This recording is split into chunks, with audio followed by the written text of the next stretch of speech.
Chers aventuriers catholiques, j'ai la chance, oui, je crois que c'est une chance d'avoir connu l'Église catholique sous deux aspects fondamentaux, deux facettes. La première période de ma vie ancrée dans Vatican II, dans la certitude de ce renouveau, de cette Pentecôte d'amour, de ce changement, de ce bouleversement nécessaire. J'ai vécu ça de l'intérieur, de l'extérieur. Je me suis impliqué personnellement, j'ai déjà pu en parler sur cette chaîne. Et la deuxième facette, peu à peu, à l'âge adulte, à l'âge mûr même, j'ai découvert, je suis entré dans la tradition, dans l'Église de toujours, immuable, telle qu'elle devrait être, telle qu'est le Christ. Donc j'ai connu ces deux facettes, j'ai connu ces deux aspects. Le but n'est pas ici de faire un tableau comparatif, c'est pas l'idée, mais je peux tirer légitimement un constat. Vatican II n'est pas une simple évolution. C'est une rupture violente et inédite dans toute l'histoire de l'Église. Ça, c'est le constat que je peux faire aujourd'hui pour vivre au sein de la tradition, dans la tradition, et y rentrer peu à peu. Alors, ça demande à nettoyer le vieil homme, à déposer quelques valises d'a priori, et une fois qu'on les a déposées, peu à peu, on s'aperçoit que on s'est fait flouer. Le fait est, on s'est fait flouer. Moi, j'ai ce sentiment de m'être fait arnaquer depuis ma naissance et mon entrée dans cette église conciliaire. Vous allez me dire, oui, tu dis église conciliaire, c'est péjoratif, etc. C'est à dessein, figurez-vous. Bon, ce qui est sûr, c'est qu'aucun concile avant Vatican II n'avait osé faire table rase du passé, comme Vatican II peut le faire. C'est vraiment table rase. Les conciles précédents clarifiaient, ils définissaient, ils condamnaient les erreurs, mais ils s'inscrivaient toujours dans la continuité organique de la tradition. Vatican II, ce concile, lui, a coupé le fil. Il a créé deux visions du catholicisme qui s'avèrent être incompatibles. Au point qu'on peut désormais parler légitimement de deux églises. Je le sais, je témoigne de cela, c'est incompatible. Il n'y a pas de miscibilité entre l'Église que nous sert le Vatican actuellement, l'Église Vatican II, et l'Église de la tradition, l'Église de toujours, que l'on découvre avec une certaine peine. On se dit, mais pourquoi on nous a caché ça? Pourquoi? Pour quelle raison? Quel est le motif? Alors, ce n'est pas le but de cette vidéo, mais la question, elle demeure, elle est violente aussi. Donc, l'église Novus Ordo agit aujourd'hui, vous ne pourrez pas le nier, comme si elle était l'alpha et l'oméga.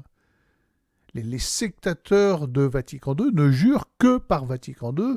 Vous avez qu'à écouter un Paul Adrien, je l'ai déjà affiché sur ces questions-là, quand il parle de la tradition, il nous parle comme à des enfants.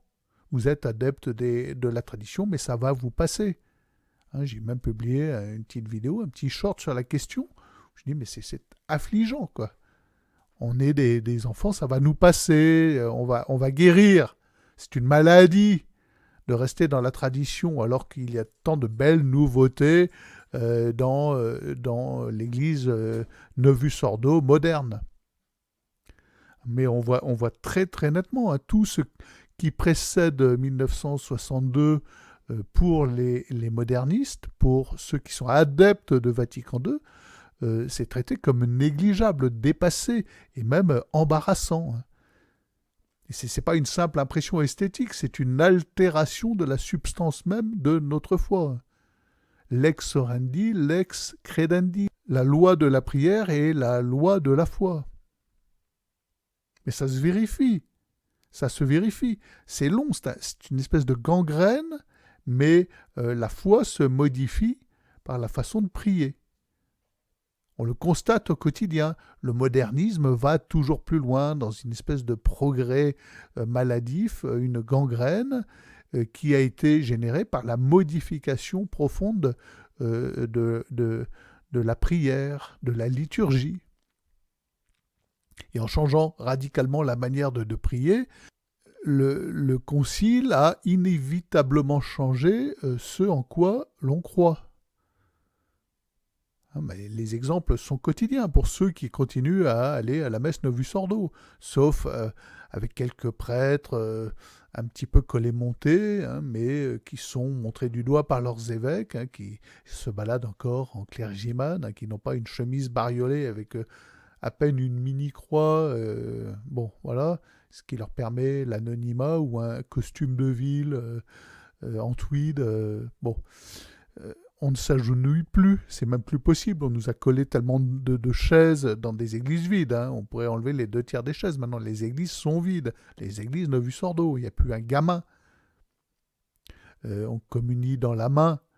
Les rituels flottent au gré de l'humeur du prêtre. Et on nous vend ça sous prétexte d'un retour aux sources. C'est ça qui est le pire. C'est un archéologisme liturgique.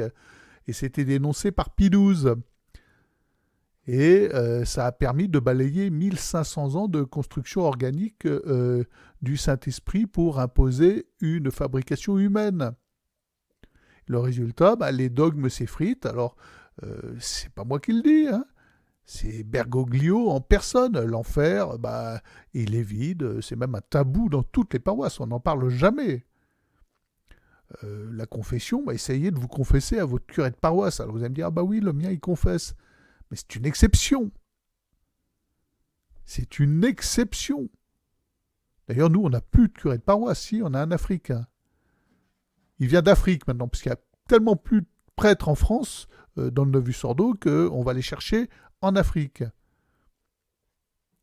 L'Immaculée Conception, n'en parlons pas, c'est une belle image. La présence réelle, alors, vous allez dans l'église de mon village, l'église paroissiale, vous cherchez le tabernacle, il a disparu. Ah, on finit par le trouver quand même, et il est planqué derrière le chœur. Vraiment planqué, surtout pas dans le sanctuaire. Ah non, ça fait tâche dans le sanctuaire. Bon, c'est devenu un symbole. C'est traité comme un symbole par tous les paroissiens. Dernière messe Novus Ordo, où je suis allé, j'y suis allé pour raison familiale, le curé de la paroisse vous donne la communion dans la main et vous dit, vous montez au sanctuaire, vous allez derrière l'autel, pratiquer l'intinction, vous allez tremper l'hostie et la porter à votre bouche vous-même. Vous voyez ça, mais ça met mal à l'aise, pour peu que vous croyiez en la présence réelle, en la sacralité de la présence de Jésus, de la présence réelle de Jésus dans l'hostie, vous restez sans voix. Il n'y a pas une paroisse en Suisse ou en Allemagne où ça ne se passe pas comme ça, voire pire. La sacralité des saintes espèces, c'est terminé. Mais ça, c'est la nouvelle liturgie qu'il a imposée. C'est pas un accident, c'est pas le bon vouloir ou la bêtise de certains prêtres. Et c'est en train de généraliser et d'entrer dans toutes les paroisses, parce que il suffit que vous partiez en vacances, vous êtes d'une paroisse un peu traditionnelle, avec un curé de paroisse, Novus Ordo encore un peu péchu, qui a encore un petit peu la foi. Vous allez en vacances dans une paroisse où ça vous paraît plus libéré, et vous allez vouloir importer ça et faire croire que c'est mieux, et imposer ça à votre pauvre curé. Et s'il ne veut pas accéder à vos requêtes, vous allez le dénoncer à votre évêque, et il se fera virer. Bon, il est clair, on le voit, pour peu qu'on approche un petit peu de la tradition, on a affaire à un sectarisme extrêmement violent, un fanatisme sectaire chez les adeptes du Novus Ordo, c'est une réalité.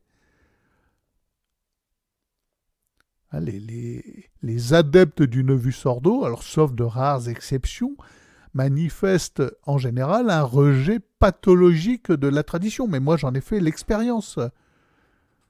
J'avais appelé l'évêque, l'ordinaire du lieu où sévissait ce curé homosexualiste qui a quitté le sacerdoce. Vous me rappellerez son nom, là, qui faisait des vidéos TikTok, Mathieu TikTok. Et je je voulais savoir ce qu'en pensait son évêque, s'il faisait ça dans l'obéissance. De quoi je me mêle, me direz-vous? Je voulais savoir. Et donc je suis tombé sur le vicaire général, on a eu une discussion qui s'est terminée par des insultes de sa part. Quand je lui ai dit, moi, ce genre de choses, ça m'incite à aller vers de la stabilité, vers de la tradition. Je me suis fait insulter au téléphone. Insulter. J'ai senti à l'autre bout du fil, le gars, il bavait vert. Très sérieusement, hein, un prêtre ne supportant pas cette possibilité qu'on se sente attiré vers de la stabilité, vers de la tradition. Et il est évident maintenant, je le constate, que la tradition, la liturgie traditionnelle modifie notre perception et notre foi. C'est évident. Les novus ordo, c'est un rejet pathologique de la tradition. Ils la moquent, ils la briment. Ils tentent de l'étouffer par des décrets bureaucratiques, ineptes. Je n'invente pas le motu proprio traditionis custodes. C'est pas moi qui invente ça. C'est irraisonné, c'est absurde, ça n'a aucun sens. Et c'est vendu comme du progrès, alors que c'est une vraie persécution, une humiliation publique de ceux qui veulent juste rester fidèles à ce que leurs ancêtres ont reçu. Alors Benoît XVI, il avait partiellement, on va dire, compris l'ampleur du désastre. Il a tenté de recoller les morceaux avec son herméneutique de la continuité et son texte Summorum Pontificum. Alors, moi je ne crache pas dans la soupe, c'était un geste noble qui avait un temps apaisé ces tensions et qui, paradoxalement, avait créé un renouveau dans la tradition. Mais c'est contre ce renouveau dans la tradition, cet appel vers la tradition, vers la nécessité d'un ancrage traditionnel qu'a voulu lutter Bergoglio. C'est ça qui lui a fait peur. Parce que c'est un mouvement naturel, c'est un mouvement nécessaire. Et depuis le pontificat de François, et il n'y a pas d'amélioration, je suis désolé de vous le dire, sous Léon, la messe est de nouveau traquée, persécutée. Et l'herméneutique de Benoît, c'est mort et enterré, c'est terminé.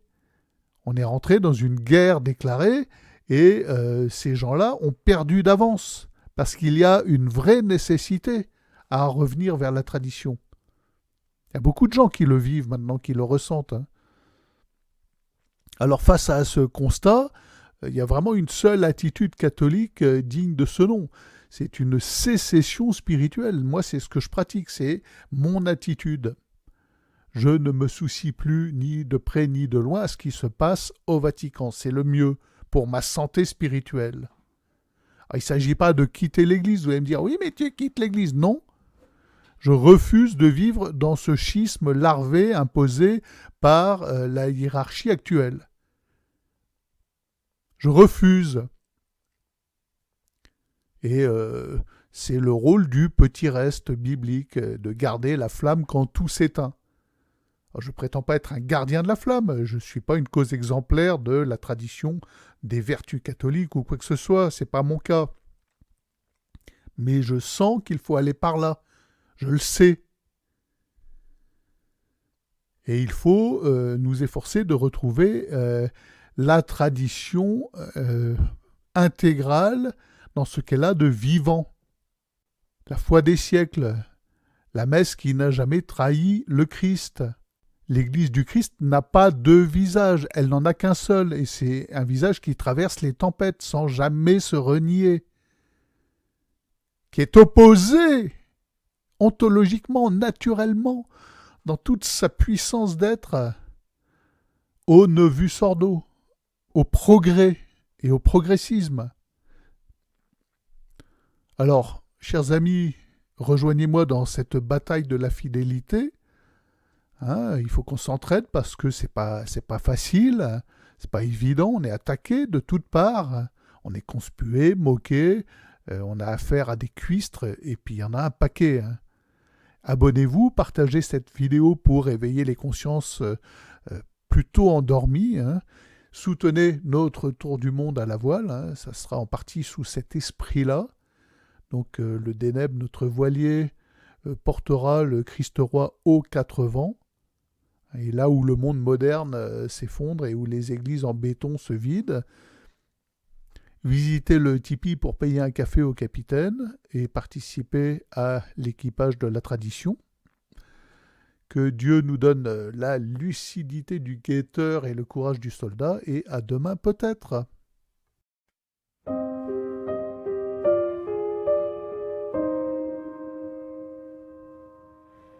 Comme il a bien fallu que la grâce soit haute, pour que vous fassiez fi de votre privilège, et que vous dérouliez l'éternel florilège, autant que votre Fils du pardon de nos fautes. Et il a bien fallu que la grâce soit forte, pour que vous fassiez fi d'être l'Immaculé, pour que par la souffrance vous soyez brûlés, autant que votre enfant, et que vous soyez morte. Et votre compassion nous est un beau rivage, c'est le havre promis après un long voyage, où le navire enfin au calme s'est ancré, aux femmes immaculées, perpétuel sillage.